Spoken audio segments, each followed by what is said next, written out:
Okay, this is the overview of the presentation or the talk today. We have the 3 parts of the talk.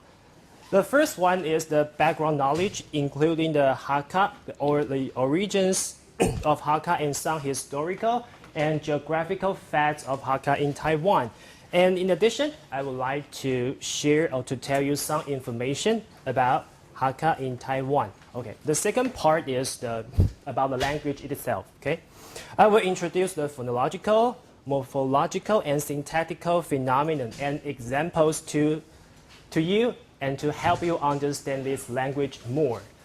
The last part is the culture part, and I think you will be interested in this because I will introduce some music custom, interesting custom, and unique architecture of Hakka to you. And last one is food, because I think you will have a party and you have some Hakka food as your lunch today. Okay, I prepare it. Okay. Before the talk, I would like to ask you the question. The question is here. What does Hakka mean? I will write the characters here. I try to understand this. Can you see the 2 words here? Yes, I know it. Thank you. Okay, the first one is hak. What does the hak means? Yes, oh, wonderful. The guest. The second word, ka. House or home.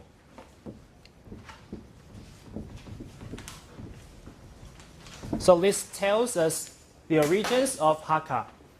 The reason is here. The name of the Hakka people who are the predominant original native speaker of the language literally means guest family or guest people. They came from different provinces or countries in China. Okay, don't worry. Before the talk, the original or formal talk, I will show you some clips about Hakka to help you and myself relax. Okay? There you are. I think you might see it. This is the story about the interaction between the Taiwanese family and the Hakka family. It speaks Mandarin, of course. It's the advertisements in Taiwan. I will translate. I try to translate, and maybe you can see it for this one. Can I show it?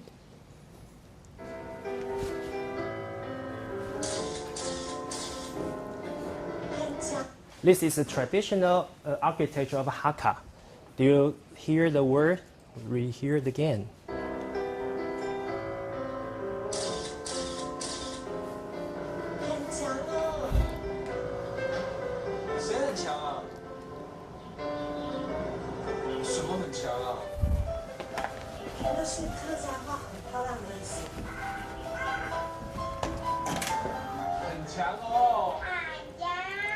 Okay, listen to the word 安江.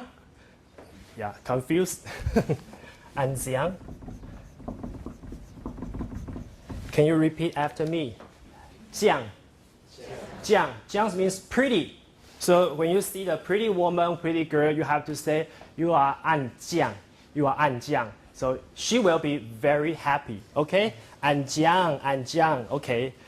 Okay, you will hear another song. 谢谢。安久好無，安久好無。How have you been? How are you? 安久好無. Can you repeat after me? 安久好無，安久好無. Okay. In addition to these 2 usage, can you remember any Hakka words you have ever heard before? Any?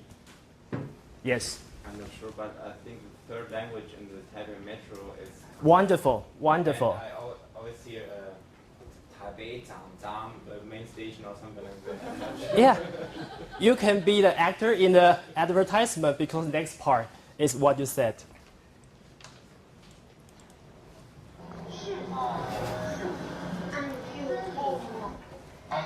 After the clips, yeah, we'll move on to the kind of boring part.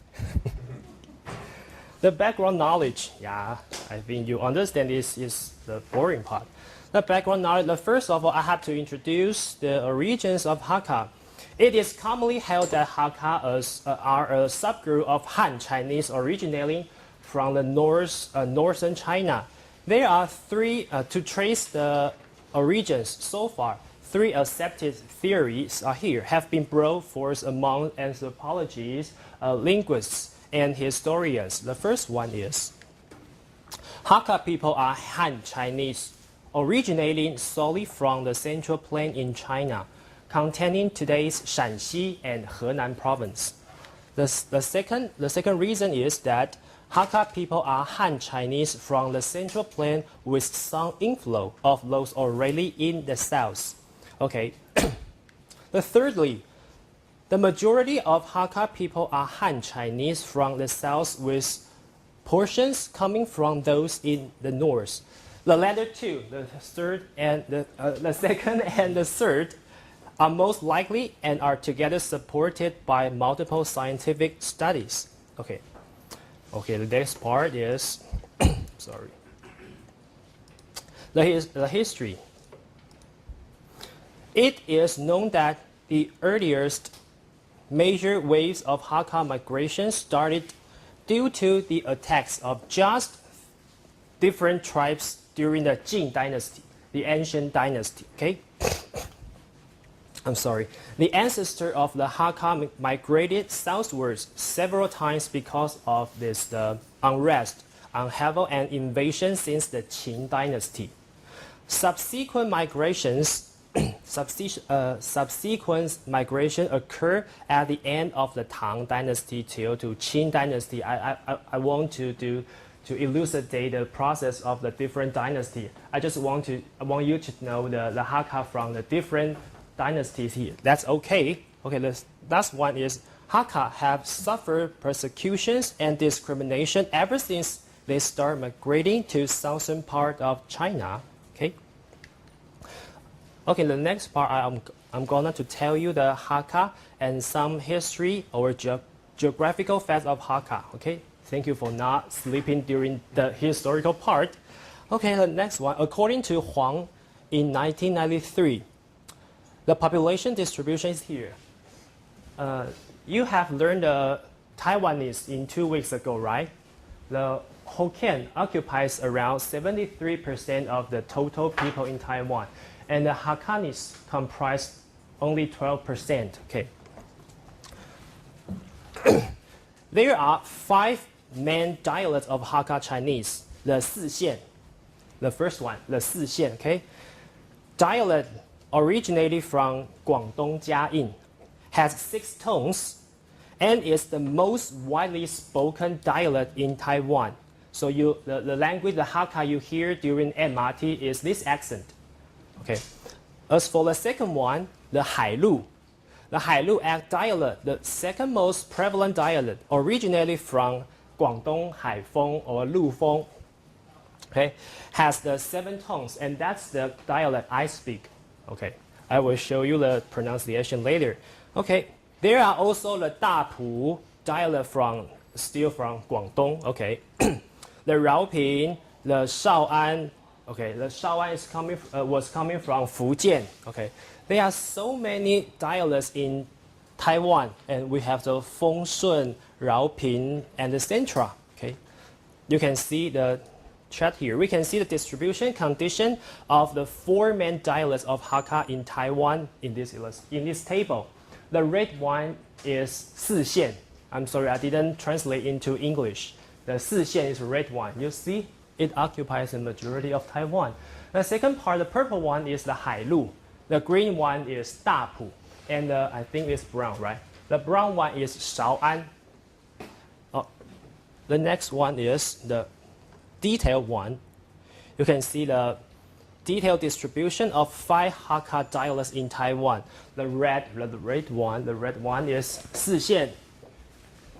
We can find the Sixian accent in Miaoli, Pingdong, and Taidong. Okay, and the Hailu, like my accent, the blue one, only in Hsinchu and Hualien. Okay, Hsinchu and Hualien. The green one is Dapu. Dapu is in Taichung, and Raoping is the purple one in the Taipei. orange or yellow, whatever. The last one, Shao'an, is only in the Nantou and the Yunlin. You just have the general rough knowing about this, that's okay. This one is, this table explains the distribution of Hakka people in each district in Taiwan. Let us take the first one, the Taipei City, as the example. The total people is around 2.7 million people in Taipei so far. And there are only 500,000 Hakkanis in Taipei. So the percentage is around, I don't know. I didn't see it. You can see the circle, the green circle. Okay, I didn't calculate it. You can see the distribution here. Okay, if you like mathematics, you can count it yourself. Okay. The next part, oh, finally, we finished the first part. The second one is the linguistic notes. As I have mentioned in the slide 7, Hakka is becoming the endangering language because it loses many people to speak it. It is important to learn to keep this language. Moreover, Hakka is quite conservative and is generally closer to Middle Chinese than any other modern Chinese languages because the presence of many archaic features occur in modern Hakka, including final consonants, PTK, as are found in other modern Southern Chinese languages, but which have been lost in Mandarin. Another phonological feature is the consonants F and V, and we will discuss this later. Okay?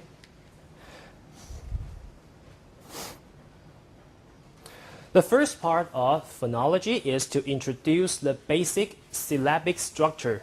A syllable has to include onset, rhyme, and a tone. The rhyme part is the essential part. It's similar to the structure to Mandarin. The only difference is that Hakka has so many tones. I think the Mandarin have 5 tones, and the Hakka for 6, 7, even 8 tones. Okay, I heard that the Cantonese have 9 tones. I don't know whether it is correct or not. I don't know. Okay, this table, I can give you 2 words to be the illustrations. For the first one, can you see this? This is a bird. Bird. In Hakka, we pronounce diao. Can you pronounce it? Diao.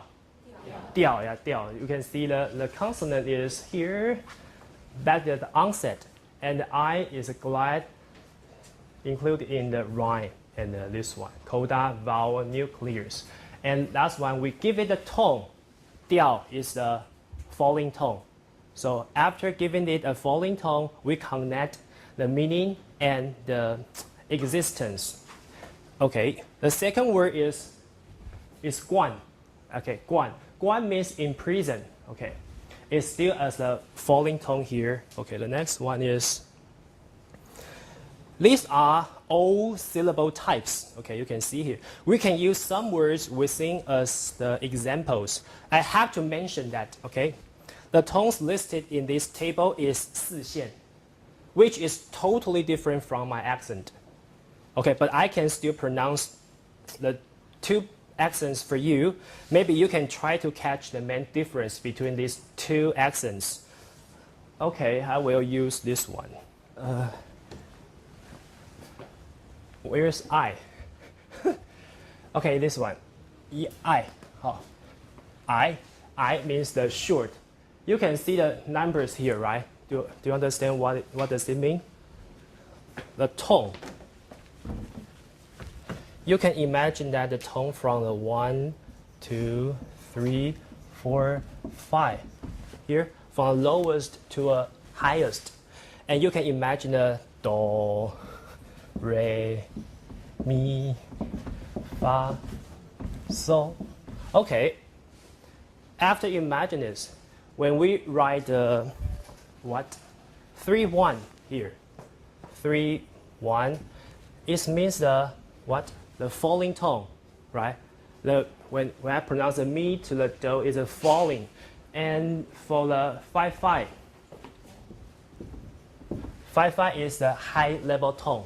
So maybe you can try to pronounce or produce the tone from this table. Let's pronounce the I, right? It's a 四线 accent, pronounce I. But my accent pronounce it I. Okay, that's the first example. And the second one is so how to pronounce it? The Mary. Ka. Okay, I pronounce ka. Ka. Okay. And this one, the same, the gua. Okay. And this one, can you try to pronounce it? Loy, right? But in my accent, it pronounced loy. So, can you catch the difference between these two accents? If you have the answer, please keep in your mind. I will talk about this later on, and then you can check whether the answer is correct or not. I just show you the combination of different syllables and the consonants, vowel, coda, and the centra, and the different tones. You have the basic understanding about this. That's okay. And the next one is the, I think you cannot see it clearly. But the point is, there are only 18 shared consonants among all these dialects. I don't want to elucidate them in details here. I just want to point out an important phenomena, the contrast between F and V. F and V is here, where? Here. Fong and Vong, okay? Because the contrast between F and V is the main characteristic existing in ancient Chinese, and we cannot find it in modern Mandarin, okay? How to pronounce this in Mandarin? Y, right? But in Beijing or in the China, they pronounce Vi. Vi. Vi. Okay? So, but in Taiwan, we pronounce Y, right? Okay, that's a difference. With Taiwan Mandarin, does not exist anymore, the contrast between F and V. Okay, the next part is the vowels. Furthermore, because the Hakkanists live in mountains, okay, okay, the next part is the vowels. The main reason why different Hakka dialects cannot communicate with each other is because the complexity of the vowel system. Although you may see the table is perfectly, there are still many unsolved mysteries in this table. Okay, the same rhyme can cross-exist in different dialects.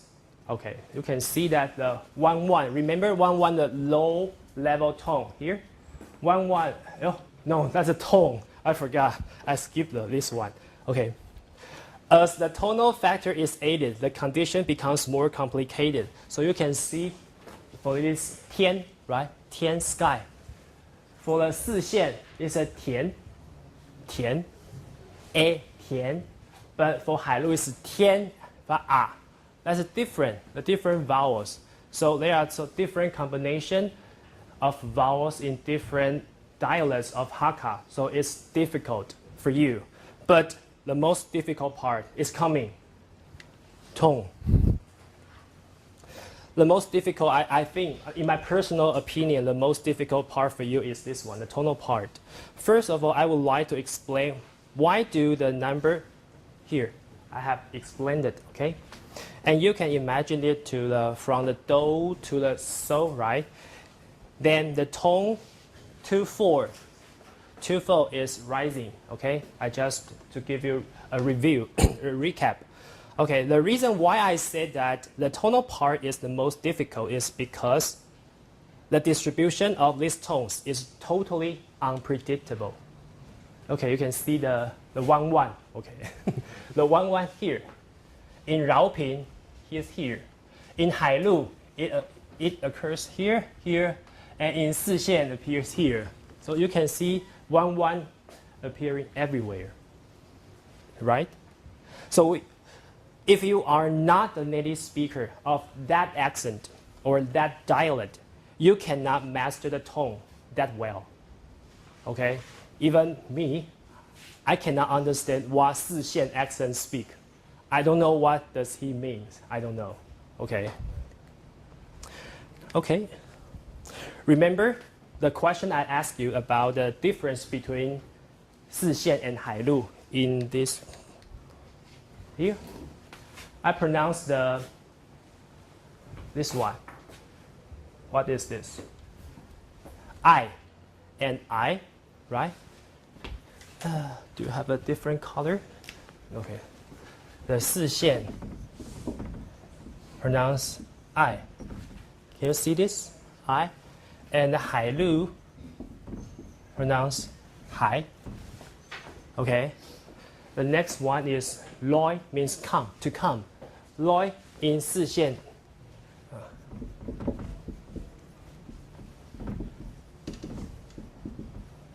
Lai is the low level, the 1-1.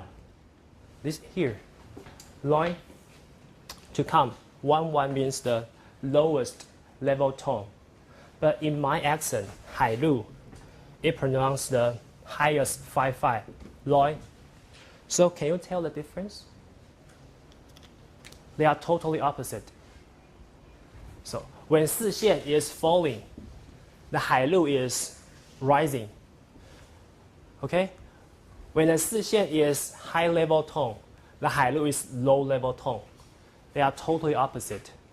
And there has been no studies to investigate the hidden factor or hidden reason so far. So nobody can tell you why. The phenomenon just exists.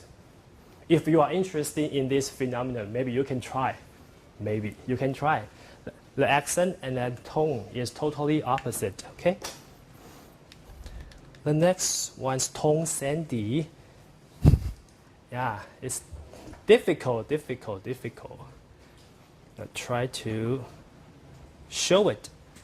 Okay, now I will introduce the tone sandy. Remember that 1-3 is the rising, right? The rising tone.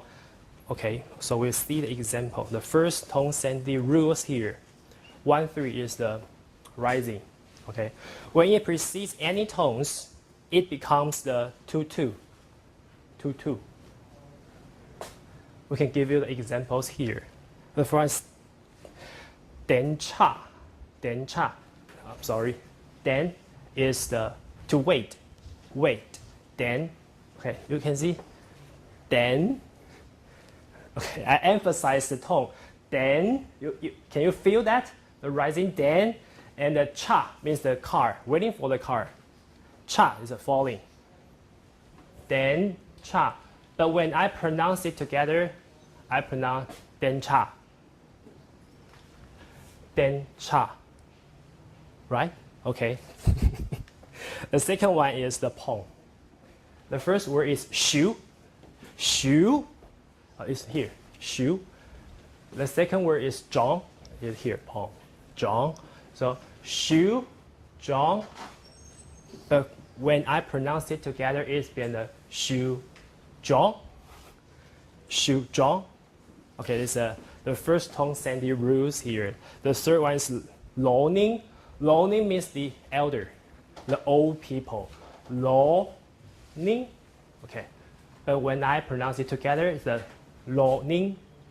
老年. It's weird.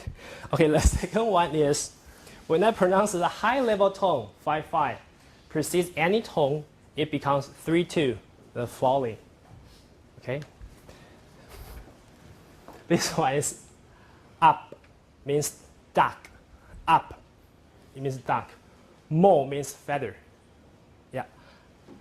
Up, mo means up more. Up more.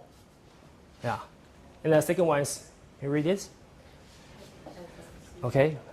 Toi, pe, si. When I pronounce it individually, toi, pe, si. But when I pronounce it together, toi, pe, si. You can feel the difference? I cannot explain the hidden reason. I just show you the phenomenon here, okay? Okay. The next part is the morphology part, and I just want to show you some interesting points.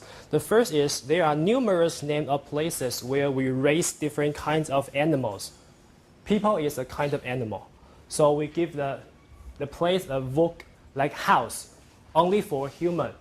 But we have a different names for chicken and duck, and still other different names for pig, cow, dog, or ants, even for ants. You see the ants and the ground. When you see the ant, you can see something protrudent. Bad drawing, forget it. The last one is a horse.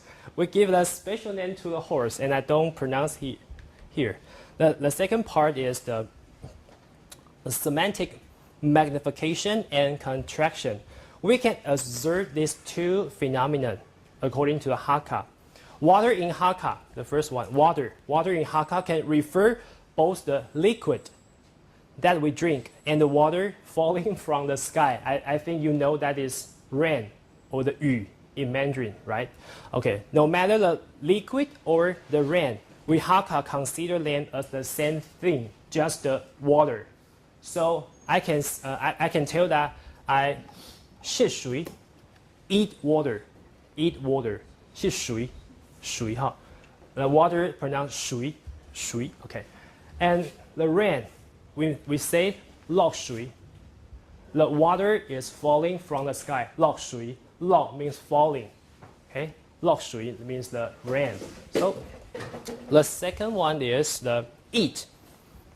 Any verb involving mouse, we use the verb eat. Remember what I just said? I said eat water, 吃水 okay, 吃水 we say 吃水 or eat hamburger, of course, and we smoke, right? Smoke, someone smoke. Okay, we 吃烟 吃烟 I don't know why, but we pronounce 吃烟 but 抽烟 in Mandarin, but we HAKKA use the 吸烟 to eat the cigarette. I don't know the reason. Okay. But in HAKKA, we only use the verb eat, representing the eat, the drink, even the smoke, and any other verb involving our mouths. Okay? Remember that I say that we HAKKA living in the hills, so there are abundant nouns and descriptions of mountain and hills. Okay.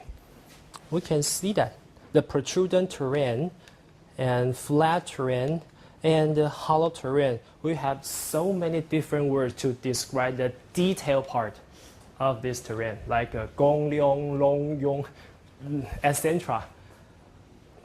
I'm sorry, I cannot explain to you what's the detailed difference between these words, but I just know it. When my mother or even my grandma told me that she will go to the Long Lun, I know what's the, maybe the height is a little different. Lun is maybe 5 meters. And the next one is the Shan is 8 meters. I just have the concept, but I can tell you why. I don't know. And this one flat is Yong, Pu, or Pin. The hollow one is, you see, there are more than 6 usages here. The next one is the first person plural. Chester told me that you learned Taiwanese in 2 weeks ago, and there is an interesting phenomenon about the first person plural. Do you remember that? The exclusive and inclusive. I remember it's the gun and lan, right? Okay, we have the similar usage in HAKKA. Then ngai deo. Can you repeat? Ngai deo. Li deo. Okay, I can show you the sentence. Okay. Ngai deo lo hi pa san mo lao giki. You don't have to pronounce it. Yeah. We go to climb the mountain together, and we don't want him to go with us. So can you see that? It's exclusive. Ngai deo lo hi pa san. Pa san means mountain climbing, and mo lao giki. I don't want him to go with us. Okay, and the second is 稍早 is tomorrow morning. 呢條下來爬上來麼? Do you want to go to the mountain climbing with us? Okay, that means inclusive. Gun. Lan. I'm not a Taiwanese speaker, so I confuse it. Okay, so there are so many different usages here. Okay, if you are interested in those expressions, you can ask me after the talk. I can teach you the pronunciation. Okay, the next part I think is interesting. The last part of morphology is the different sexual affix. So I know that many languages have the different sexual affix like Italian, Spanish, German, and the force. Okay, we Hakka have the similar usage, and I can show you some. Use a razor. It's okay. This color means the male one, male. The gong means male one. Okay. The second is po. Can you understand the word? Po means the grandma. The gong means the grandpa. Okay. It's a brother. Okay. And the last one is the mama or any female. Okay. So we refer our ear and the nose to male and the tongue as the female. Can you imagine the hidden reason? Okay, and the pig is the male one, yes, and the frog, okay, the frog is the female, okay, and the sky and thunder, the sound, even the bull is male, okay, the knife and the train and the water is female. And the ginger is female. Yeah. Can you imagine or can you even try to think about the reason?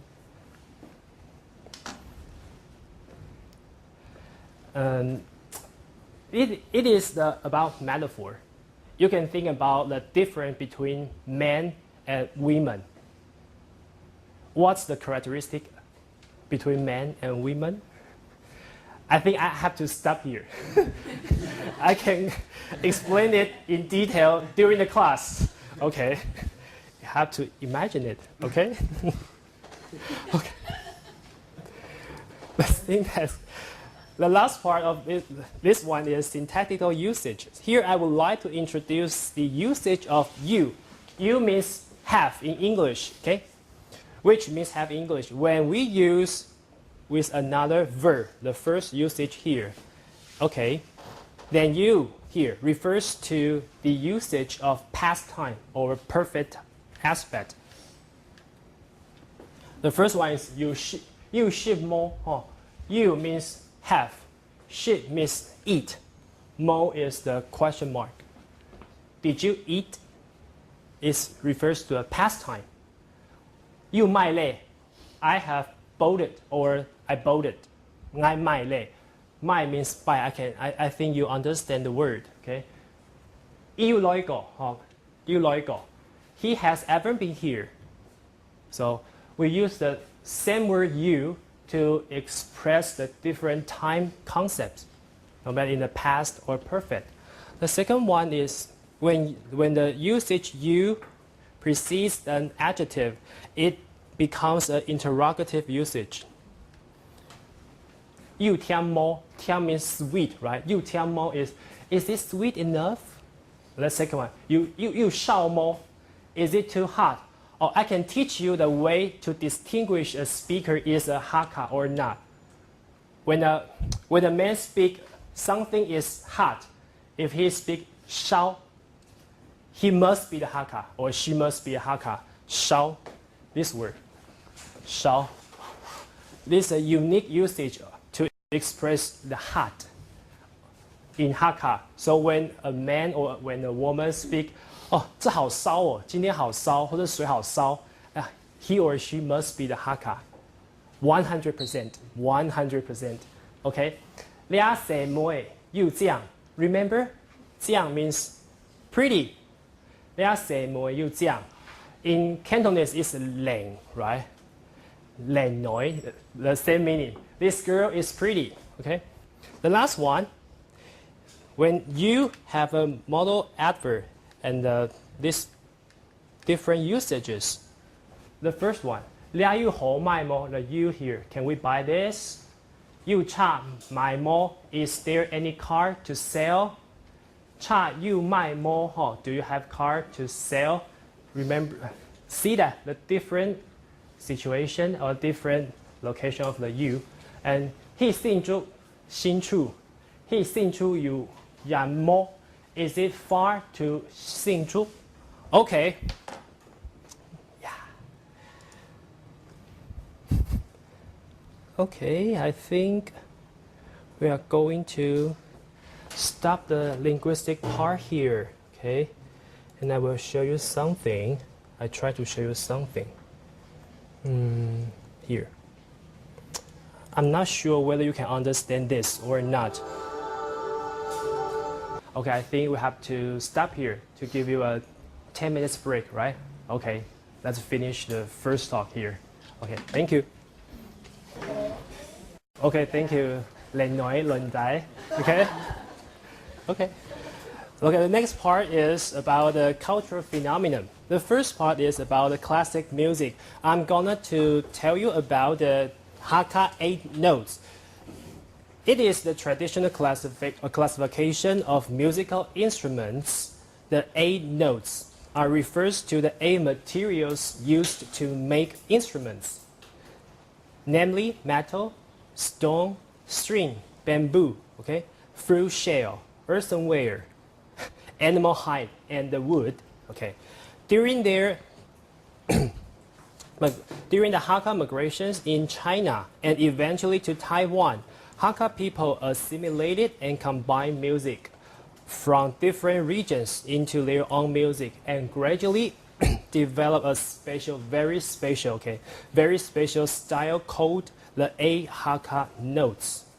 Their most important function include the first one, ceremony, okay, for the god or ancestor worshipping, guest greeting, and banquets. The formats are mainly divided into ceremonial and orchestrated music with a special instrument, 唢呐, okay, 唢呐 as the lead instrument.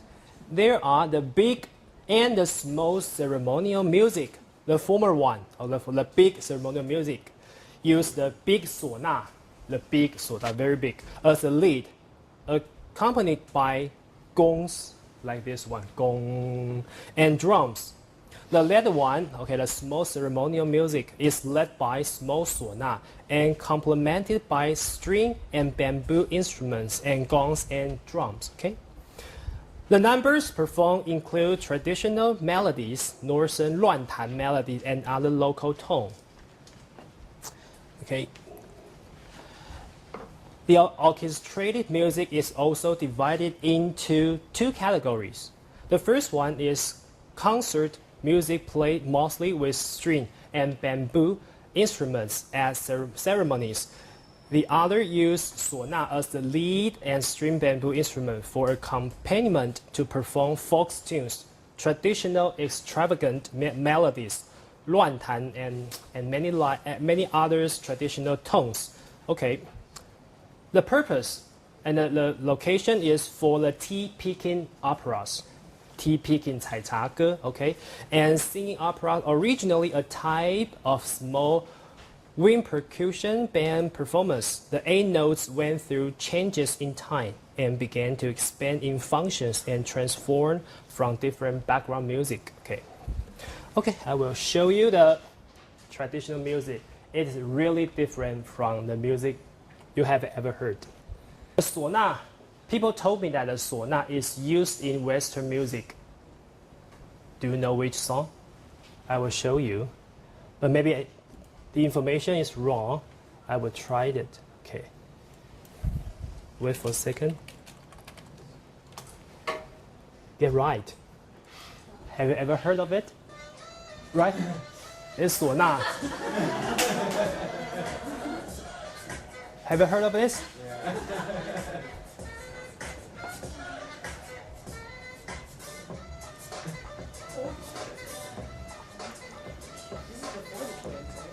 Yeah, the people told me that this is still 唢呐, the kind of 唢呐, but Chester told me it's the what?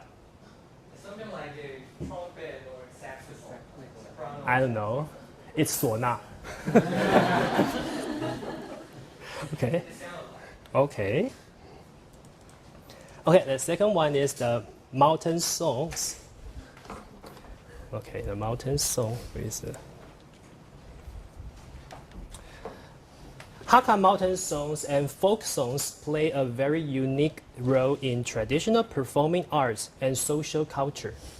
During their migrations, Hakka people had always chosen to settle near mountains.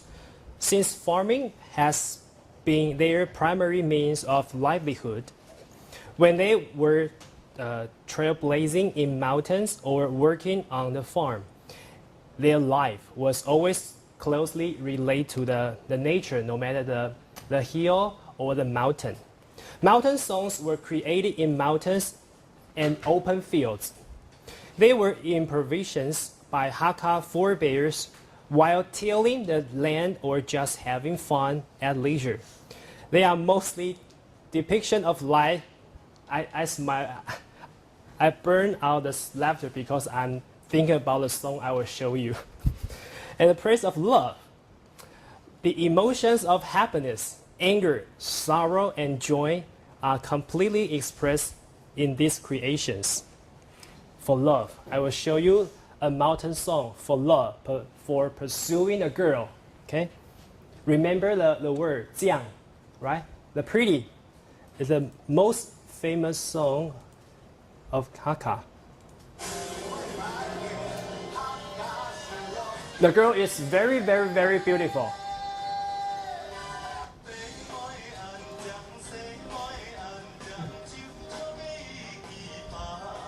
The girl is so pretty, it's just like the flower.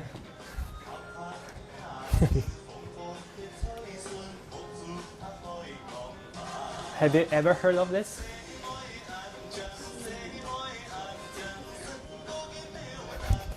Semoy means the young lady.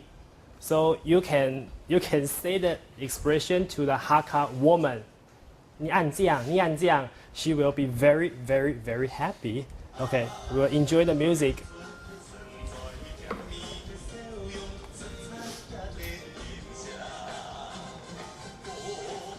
Okay, where's the pop here? Mountain songs here. Can you tell it's a Hakka song just from the melody? The melody? What kind of melody? Like sometimes you listen not the words, not the singing, but just the sound. I think the sound is Chester's. I'm not good at music, so I cannot tell you the melodies part. I just can translate the lyrics. What I tell about Chester is because he's majored in the instruments and music, so maybe you can ask the information. No, I major in linguistics. No, in music. I think it's more popular style. It's a pop song style. It's not really a traditional Hakka music. So I think, yeah, so the tune is not so Hakka actually. Not Hakka? Not so Hakka. Okay, try this one. Compared to the really old music. Okay, when I ask any elder, which song should I recommend to the foreigners? Everybody told me this. 通山過台灣. It describes our ancestors how to come to Taiwan from the mainland China. Okay. Try to listen to this.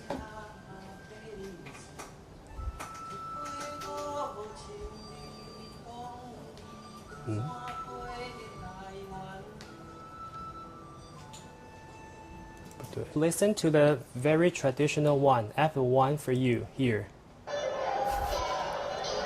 See the 8 tones?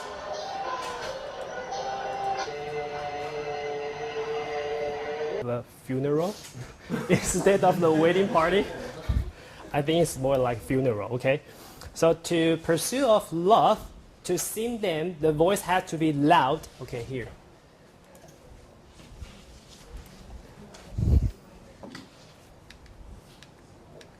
The performing voice has to be loud, and penetrating to express primitive and unrestrained emotions. At the same time, it must also have a particular charm to match the characteristic of the languages. Okay, the next part is about the architecture here. Okay, this is not a UFO or any Maya civilization.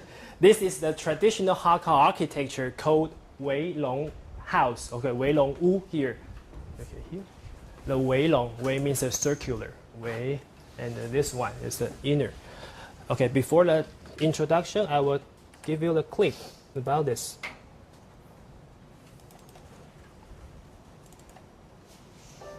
Let us stop here and move on to the introduction of Weilong House. Okay.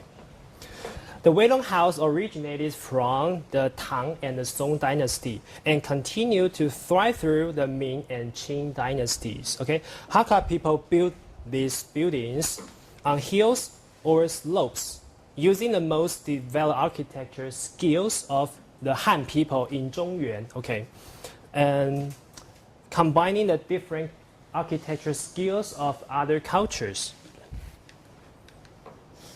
The next part, I'm going to introduce the concepts of this Weilong Wu. Okay. Weilong houses typically has the following characteristic as shown in the screen. Okay. A central axis with the north-south meridian line, rooms symmetrical east to west. Okay. At least one upper and one lower hall. The front part of the houses are lower in comparison to the back parts. In front of the house, there is usually a large field and semicircular pond, the pond. Okay, the pond with the water. And the water for Hakka people is about the good luck. Okay, it's also for the Mandarin Chinese. In front of the pond, the field is used to dry grain. The pond is used to store water, farm fish, prevent fire and fight drought, and etc. The east-west wing is called the horizontal house. Okay. A small Weilong house. We have the big and the small Weilong house. The point is the dragon. The dragon, okay, a Weilong houses has one or two circle dragons. Here is the one dragon. See, the dragon is like a snake. Okay, the dragon 1 and the dragon 1 and the dragon 2. Okay, that's mean the Weilong means in this architecture. Okay. Okay, so the dragon is meaningful for this house. A big one has 4 to 6 circle dragons. A Weilong house is part of Hakka society and a functional living community. The style of living, especially in the Weilong house, is a symbol of the cherished Hakka ideal of achieving unity among people. In architecture, it strives for the combination of heaven and earth. It's used the feng shui. We will see another architecture. It's used bagua.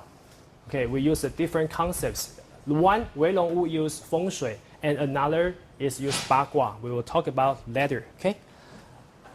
You will see this. Okay, there is always a protruding terrain in the back of the Hakka house, like this. You can guess, what do we bury within the little hill? Yeah, we bury something within.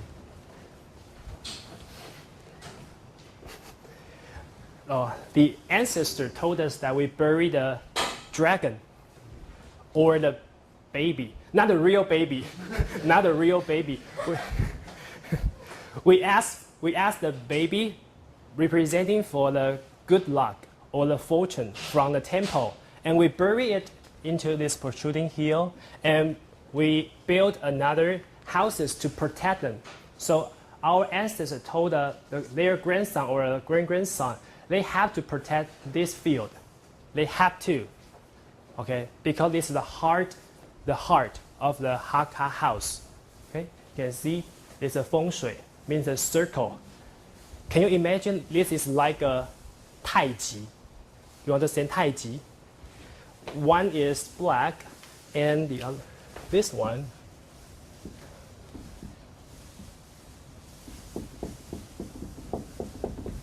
Okay, the Taiji is here.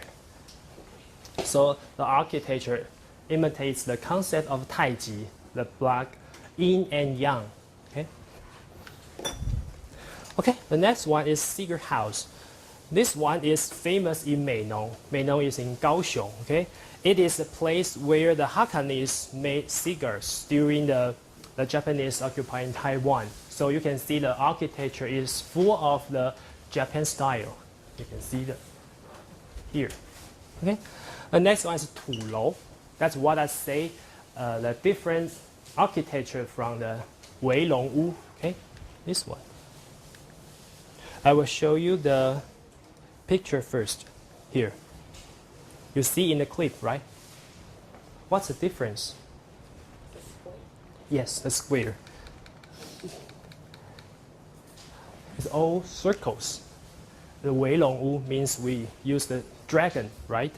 As for the Tulou, it has the square. That means 八卦.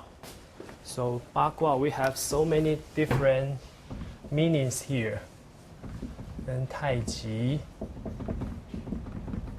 Okay, that's a different concepts. Oh, I'm gonna tell you about this. You have to know this. It's very famous, very important about Hakka. Okay, this Tulou is found in Fujian, Fujian-shen. Okay, it's a type of Chinese rural dwelling of the Hakka and others in the mountainous areas in southern Fujian. Okay, they were mostly built between the 12th to 20th centuries. A Tulou is usually a very large and enclosed and fortified earth building, rectangular or circular in configuration, with very thick, load-bearing rammed earth walls between 3 to 5 stories, and housing up to 80 families within. We can live 18, at most 18 family. This is a, can you see the square? Yeah, we live, not we live. The ancestors live within this unit. The 1, 2, 3, they are 80s within, okay? Smaller interior buildings are often enclosed by these huge peripheral walls which can contain halls, storehouses, wells, and living area. The whole structure resembling a small fortified city. This is an unbeatable castle. I will introduce you. Okay? The fortified outer structures are formed by compacting earth, mixed with stone, bamboo, wood, and other readily available materials to form wall up to the around 2 meters thick. The wall is around 2 meters thick. Okay. Branches, trees, and wood and bamboo chips are often laid in the walls as additional reinforcement. The end, okay. The end result is the well-lit, well-ventilated, windproof, and earthquake-proof building that is warm in winter and cool in summer. Tulou, that building, okay, usually have only one main gate. Sometimes here, only one main gate, okay. Guarded by around a meter thick wooden doors reinforced with an outer shell or iron plate. The top level of these earth buildings has gun holes for defensive purposes. Okay, there are total of 46 Tulou sites, which have been inscribed in 2008 by UNESCO, okay, as the World Heritage Site, as exceptional examples of the building tradition and function exemplifying a particular type of communal living and defensive organization, harmonious relationship with their environment. That's a description from UNESCO. Okay, okay. The thick, remember the wall is too thick, so the lower 1 or 2 meter section of the water. The outer wall was sometimes built with granite blocks or large riven cobbles. Okay, So we can use it to defend any attack. Okay? The next one is I want to elaborate on the customs. We Hakkas emphasize the importance of education in particular. Okay. Does anybody know what this furnace do? We burn something in it. You can guess. What do we burn? Money? No, not money. No, not the fake money. Paper. We cherish each piece of paper as long as we have the word on it. Okay? When we don't want this one, we collect them. And we send the collection into this one. So the name is, can you understand? 敬字亭. 敬, like respect. We do respect the letters, the words, and the papers, and the civilizations. Because we live on the hills and the mountain, we have a tough livings. So we have to study hard to achieve better life. So that's why we Hakka do emphasize the importance of education. Okay? So we cannot see it anymore in Taiwan. Sometimes we can see it in the southern of Taiwan, but not in the northern of Taiwan. Okay? The next one is tomb sweeping. We have a very special habit of tomb sweeping, like this. We have to hang pieces of paper on the tomb. Why? The reason is funny. Because it reminds us which tomb we have ever swept. Because we have so many tombs of our ancestors to do it. So, can you understand it? The different color of paper represent different meanings, like the mother, the father, the grandpa, and the grandma. The different color papers represent different meanings of this tomb. Okay. As known as hanging paper means 挂机. Okay, 挂机 means 挂纸. Okay, 挂纸, 挂机.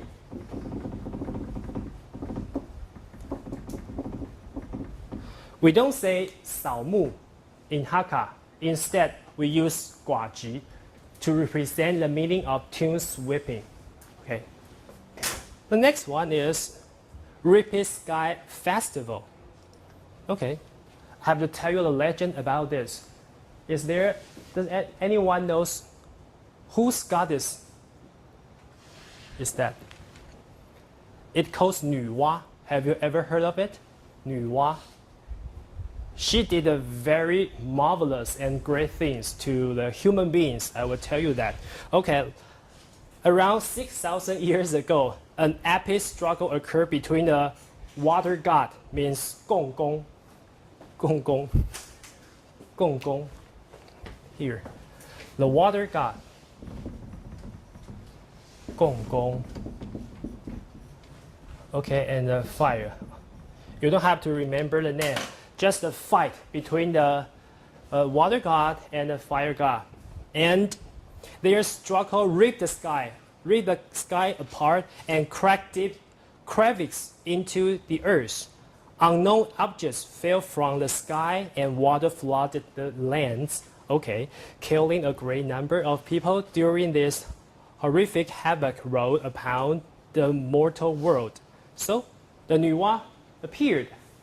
He has the 5-color stone, to make up the whole. So we Hakka to do this in memory of the goddess 女娲. Repeat Sky Festival falls on the 20th of the first month in the lunar calendar. On this day, we Hakka villagers will prepare a traditional Hakka delicacy, the sweet rice cake or fried rice cakes. Here. Fried rice cake as a symbolic offering of assistance to 女娲 to repair the wall of the heaven or the sky. The Hakka proverb, to work or not to work. that is not the question. To work or not to work, wait until after the repeat sky. Okay? And to earn or not to earn, take a break on the repeat sky. Okay? Illustrate the early concepts of taking a rest from the work for both genders. That's a very special festival for Hakka because for the Taiwanese or for the Mandarin, they don't have this festival. Okay, only Hakka has. Okay, the next part is food. Before talking about food, I would like to talk about the culture. What is culture? According to a definition of the American culturist, culture can be divided into the 4 parts. The first one is lifestyle. The second one is patterns of thought. The third one is pattern of behavior and the concept of value hidden among the former 3. Okay, so these 4 parts constitute all aspects of culture. So the next question is, how is culture represented? What are the methods? So how do we represent culture? So we can represent our culture in terms of the music, architecture, and the food. Okay, that's why I want to introduce the music and architecture and this part, the food. Okay, I will tell you about the characteristic of food here. The first trait is we have to obtain the ingredient locally. Okay. The cooking is simple to save cooking time and expense. Hakka's ingredients and cooking methods are quite simple with no extra changes. So if you taste the Hakka food, it's aromatic, oily, very oily, salty, and cooked with year-old ingredient. That is an adjective, not really a year-old ingredients. This is a Hakka food representative feature. Okay? The culture of food occupies the most basic and most important position in the cultural system. And the importance of this position is the most difficult to change. Why? For example, when people become older and older, they want to eat the food that they used to eat when they were a child, when they were young. Okay? So that's why I want to introduce the Hakka food here, because I miss the food very, very much. I cannot eat the typical one in Taipei. So every week I go back to Hsinchu to taste the Hakka food. That's real. That's real. Okay, the next part is Hakka rice. Rice is Hakka people's staple food. They eat, no, I eat. I eat rice 3 meals a day for me. Okay? Actually, they eat the rice. They don't like the congee. Okay? They like the rice. In addition to plain rice, they use rice to make all kinds of snacks, and you will taste some of them after the talk. They include sweet, salty oil rice, rice noodles, 米苔目. Do you know the 米苔目? The thick rice noodle. And 面板. Okay? And there are rice snacks that are available only on Chinese New Year, festivals, weddings, and funerals. And for the new baby born, like a 信定板, just show you in the clip. Okay? There are also many different foods here. Okay. The second one is about Hakka pickles. The pickled vegetables have always been the Hakka specialty. They are food items that can be preserved for a very long time. Okay. Various dishes have been invented using pickled vegetables. Okay. Here. I will show you later. An example is planting radish between harvest of rice. In addition to eating it fresh, it can be cut into chunks like a 萝卜干. 萝卜干 means the chunks. Its shape is like this, a chunk. It's a 萝卜干, the dried radish. Okay? Or we can cut it, shred it like a 萝卜丝 sliced one. It's still made by radish, but it's sliced. Okay, and they become 3 different kinds of foodstuff that look different while all are made of radish. Okay, leaf mustard, I will show you, is here. Okay, leaf mustard is the kind of vegetable Hakka people grow between rice harvests. With their skillful pickle technique, Hakka people turn leaf mustard into several famous Hakka specialties, like 酸菜. Have you ever heard 酸菜? 酸菜 is not sour, it's salty. Because we call it 咸菜, 鹹菜. It's not sour. I don't know why the Mandarin called it 酸菜 or the 福菜. 福菜 means it can preserve for a very long time, representing the good luck. 福菜 or the 梅干菜. Okay. The last part. Add salt to leaf mustard and dry. Put it in a jar and let it ferment. This is 酸菜. Okay, I will show you some pictures. Guess it. What are these? This one is not 面. Yes, that kind of 米粉. Rice noodles. But after checking the translation, this one is called rice noodle as well. But they are totally different. So I will call it the Chinese angel hair. Angel hair is a kind of Italian food that slice the spaghetti. So the Chinese angel hair, okay? Or the thin rice noodle, or the thick rice noodle, okay? You will taste it later on, okay? The rice noodles or Chinese angel hair. The next one, what's this? Muaji. Oh, okay, you know what is it. It's difficult for me and Chess to explain what it is for foreigners, because I think it's a sticky rice ball. Or even we have to explain it is made by glutinous. Okay, so you know it's muaji. Okay, we have it in the back of the classroom. Wow. Okay, this is 酸菜. See, the 酸菜 or the 梅干菜 or 福菜. We don't have it today. We don't have it today. Okay, that's one is a pickled vegetable. What's this? Persimmon. It's the dry persimmon. We have some of them in back of the classroom. It tastes sweet, not sour. It's a very special feeling for you. Maybe you can try it later on. It's very famous in my hometown. Okay, almost every house can do this, but my mother cannot. Okay, what is this? 菜包. 菜means a vegetable. Yeah, 菜包, wow. It's a vegetable bun within the 萝卜干 or 萝卜丝, the dry radish. Okay, how about the green one? The green one is like a plant, like a Shantic wormwood. A special plant used for the Dragon Ball festival, and it has a special smell. Maybe you can taste it later on. Okay, what's this? Taiwan has it, 蛙粿, right?